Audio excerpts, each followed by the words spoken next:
All right, there we go. So big waves out there. Good morning, good morning, good morning. I am actually still in San Diego.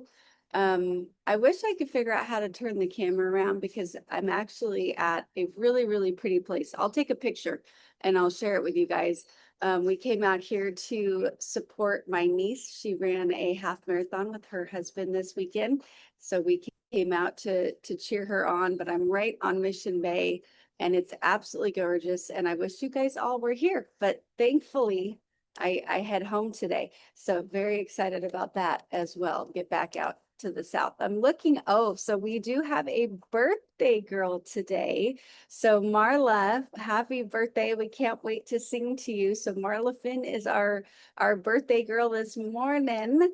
So we'll get to sing to her today. And we're actually doing, so Leanne Thomas, you gave us two words of the year. So we did the other one already. I have to say, I don't remember what it was, but today is hope. So we're going to be doing hope and everybody be a little hopeful for coach. He wasn't feeling well this morning. So we're giving him the morning off and hopefully he recovers quickly here. But what is hope? It's a feeling of expectation and desire for a certain thing to happen. And it's also can be used as a verb where you want something to happen or to be the case. And hope is being able to see that there is light despite all of the darkness. And I love that because just having a little bit of hope in our day, doesn't it make all the difference in the world? Like when you're in that place of hopelessness, it's really hard to get too excited about anything. And so a couple of the notes that I have here is the difference between a victim and a survivor is hope. They've both gone through the same thing, right? They both had a struggle, but one is saying that there's going to be a better day tomorrow, and the other one saying that all is lost. And when we lose hope, it's really hard to keep striving, to keep contributing in a positive way in our life. And if we don't have hope, we can kind of get stuck into a mindset, and we don't have to raise our hands here, but I know that I definitely have felt this way before is why should I try to do anything? Because I know I'll just fail. And I kind of had, I'll tell you a silly, very small moment of this yesterday. So I'm here with just my son. My daughter ditched us. She took off. She's a couple hours away. And so I'm with my 17-year-old, and moms are boring. I don't know if you guys know this. I think I'm a lot of fun, but my son doesn't necessarily. So he kind of just wanted to chill out. And I'm like, no, no, no, no, no. We're in a beautiful part of the world. We're going to go do something. So I gave him two options. You guys can guess which one I wanted. I said, we can either go grab some bikes and go hunt for ice cream. You don't even have to guess. I thought that sounded like a great, great idea. Or you can teach me how to play pickleball. And he chose he chose the pickleball, and he was incredibly sweet. He was incredibly patient, and I am incredibly bad. Like it was comical the lack of coordination, how slow I am moving across the court. All I could think of is Michelle McKay talking about playing tennis and how much bigger that court is and how you have to kind of move all over it. And mom was doing her best. But I kind of lost hope for a minute there. I'm like, I am going to be horrible at this. We're never going to get a rally going. Like the ball is going to go one way and then we're going to have to chase it and the other way. Like this is going to be the most frustrating game of all time. But we did get some rallies going. I got a little bit of hope back. I'm still probably not going to be competing anytime soon, but it was a lot of fun. So the other quote that I found is by Suzanne Collins, and she said, "Hope is the only thing stronger than fear." And I think that's how we're able to raise 17-year-old teens is that we have hope for the future and we're not just scared of what they're going to do out there.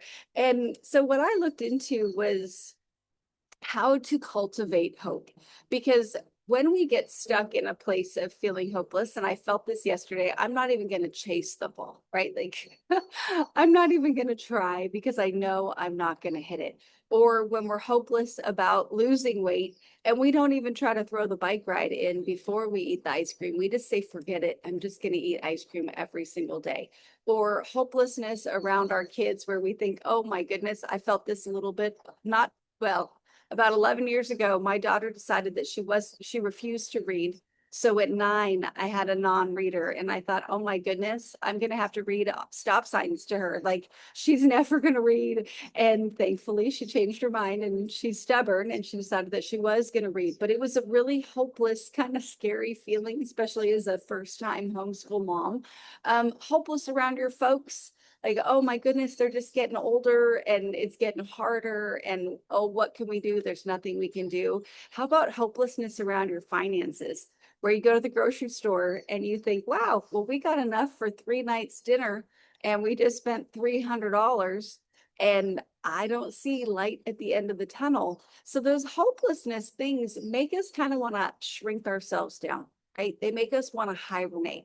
They make us want to try less, do less, helpless, right? Like if we're feeling like we don't have hope in different spaces, we don't reach our hand out to go help somebody else because we feel like we can't even help ourselves, and just be a little less as a person. And that hopelessness can absolutely cripple us. But have you ever caught the flip side where you just get a little grain of hope? I hit the ball back one time and I thought, well, gosh, I did it one time. I bet I can do it a second time. Like maybe, Michelle, I'm watching you right now and you would have died yesterday. You would have laughed so incredibly hard. I did laugh incredibly hard. It was very entertaining. But what I looked into today is how can we find that little grain?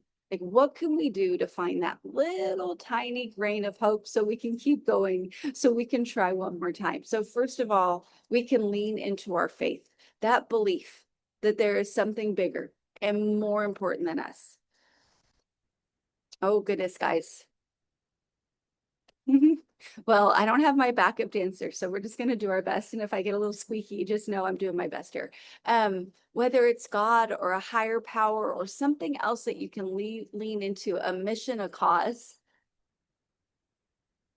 Shoot, I've done pretty good on here. But if we have a reason to go on, then that has nothing really to do with us and kind of who we are and what we can achieve. That can give us a lot of hope in those moments to feel a little hopeless. Next is that gratitude.